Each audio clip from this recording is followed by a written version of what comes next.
I have LYF Flame 8 and let me show you how to change wallpaper on the following device. So at the very beginning, let's start by using the home screen. Let's use the apps icon.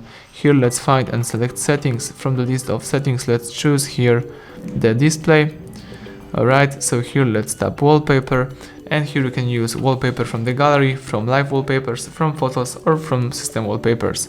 Let me use the last option, system wallpapers. Here you can also pick one from image, but you can choose one of the following ones. So let me, for example, choose the following wallpapers. The device is loading. This is the live wallpaper, so let's tap set wallpaper, and that's it. As you can see now, the live wallpaper is on the screen, so everything went well. Thank you for watching. Please subscribe our channel, leave thumbs up under the video.